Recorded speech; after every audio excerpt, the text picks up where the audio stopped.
We have here the diary of the nose gunner on an American bomber during World War II, a sergeant named John Martin. I don't know, my main frame of reference for these World War II bombers is Catch-22. If you've ever read Catch-22, the basic underlying drama is that these are near suicide missions and there's a fixed number of bombing missions that you have to go on. And then after that, they say you've had enough and you get to go home. And very few people actually make it to the end of that because these are extremely dangerous missions. So he starts with his list of operational missions, and we see them numbered 1 through 16, and they keep going through 30, and he ends with Venice. Who's counting? He is definitely counting, because once you get up to 30, you're all done. And that number increased as the war went on, but he was able to finish his 30 before they bumped it up to 35 and then 40, I believe. This is also just incredibly organized. Was that like a normal thing for guys to do, is to kind of keep a journal like this? They don't always have a very tidy list like this, but they generally are very aware of what their number is. They were paying attention, yeah. Yeah, they are definitely counting. I should start in the back here because he talks about some of the people he knew from the beginning of his term of service. Here's his original crew, he says. Lieutenant Reed, killed in action. Lieutenant Stover, prisoner of war. Lieutenant Borland, prisoner of war. Brownie, prisoner of war. Fontana, killed in action. Wallace, prisoner of war. Hagen, prisoner of war. Ford, prisoner of war. Feldstein, killed in action. Lieutenant Wasson, however, did complete his tour.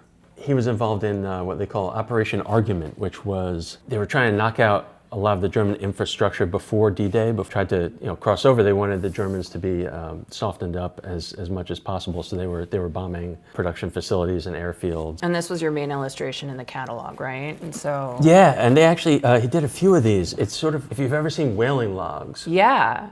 That's what it makes me think of, where they would have a stamp saying, oh yeah, we caught whales today, boom. It also is kind of reminiscent of like, I mean, I only know this from like movies, but like fighter pilots putting like the kills on their tail or whatever. Yeah, in like exactly. a stamp, which is kind of a similar, but yeah, the layers and the two different colors, it's just like, I mean, there's a real aesthetic sensibility here that I think is really beautiful. Yeah, it definitely has more beauty than your typical manuscript diary, for sure. You can feel the stress coming through.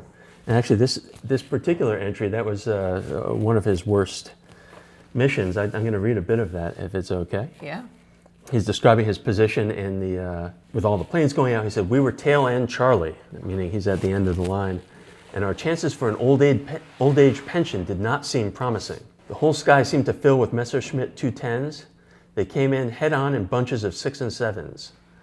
One ship blew up in the high group above him, and flaming pieces of airplanes fell among us, and one parachute, German. Engines, wings, parts of the fuselage, and the tail section drifted crazily past us.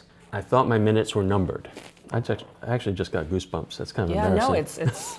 Can you just read the first line there? That's what I read when I was looking at this. Oh, yeah.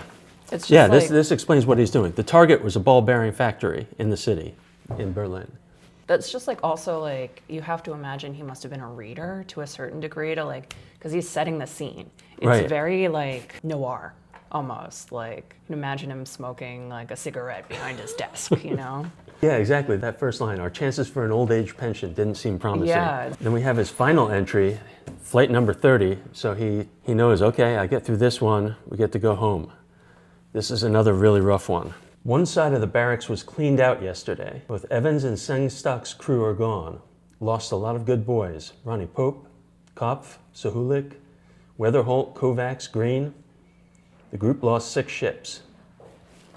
And then here he has a little section where he includes the home address of Kopf, one of his comrades. So I'm assuming he's going to write a condolence letter to Mr. Kopf. So I thought it was pretty powerful. Just both my grandfathers were, they were in the service. They both served in World War II? They both served in World War II, not in Europe. Okay. I had one grandfather who was decorated as an Army private in the Pacific Theater. Yeah, I think it resonates with a lot of people, just the struggle against fascism, and these guys are just literally putting their lives on the line against pretty strong odds to get up there and try and bring this war to a conclusion. Well, now you go into a movie theater, you see that in these broad strokes, it's Tom Hanks or whoever, and you're like, oh my God, it's so grandiose. But like, you see the pen to paper, really brings it home a little bit. And he was one of thousands of Americans who was doing this this kind of work. It's a story that's I think